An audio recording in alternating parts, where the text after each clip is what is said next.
पुष्पा की अनकही परतें, एक ऐसी कहानी जो दर्शकों को कम पता है। Pushpa the rise part 1, Pushpa the rule part 2 और जो आने वाला है पुष्पा पार्ट 3। इन तीनों भागों का मूल आधार सिर्फ एक्शन ड्रामा नहीं है, बल्कि कई मनोवैज्ञानिक, लेखकीय और सामाजिक परतें हैं जो अक्सर पर्दे के पीछे छिपी रहती है।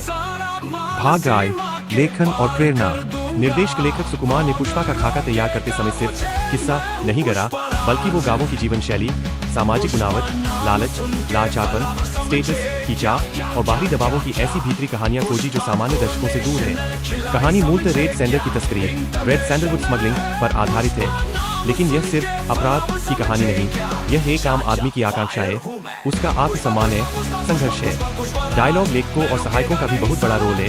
सुकुमार खुद मुख्य कहानी और निर्देशन संभालते हैं, लेकिन संवाद लेखन, डायलॉग्स में श्रीकांत बिस्सा जैसे लेखक काम करते हैं, जिन्हें कहते हैं कि सुकुमार परफेक्शनिस्ट है। छोटी छोटी बातों में भी मिर्च मसाला जैसा तड़का देने से पहले वह कितनी मेहनत करते हैं। एक और बात, सुकुमार ने पार्ट 2 और पार्ट 3 के लिए अन्य युवा लेखकों और अन्य इंडस्ट्री में केवल तेलुगु के लेखकों को भी शामिल किया है, ताकि कहानी को तटस्थ दृष्टिकोणों से भी सजाया जा सके।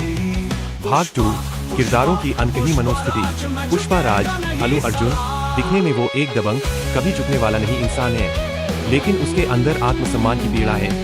नाम, परिवार, सामाजिक दर्जा की कमी, यही चीज उसे दूसरों से अलग खड़ी करती है।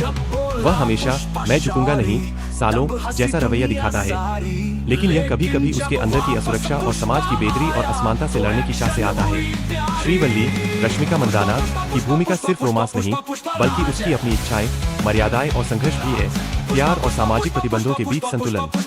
भाग 3, निर्देशन, सेटअप और चुनौतियां। सुकुमार एक ऐसे निर्देशक हैं जो समय को गिने चुने सेकंड में सोचते हैं। कैमरा एंगल, चाल ढाल, चेहरे की अभिव्यक्ति, हर छोटी चीज उनके नियंत्रण में होती है। उदाहरण के लिए पुष्पा दो में पुष्पा पार्ट 1, पार्ट 2 और अब पार्ट 3 में अल्लू अर्जुन और दक्षिण की मंदाकिनी ने जबरदस्त मेहनत की है। एक एक सीन में जोश और जज्बा झलकता है। ये कहानी आपको जरूर पसंद आएगी। मूवी जरूर देखें और अगर कहानी अच्छी लगे तो मुझे फॉलो करें ऐसे ही नए नए मूवी अपडेट सुनने के लिए।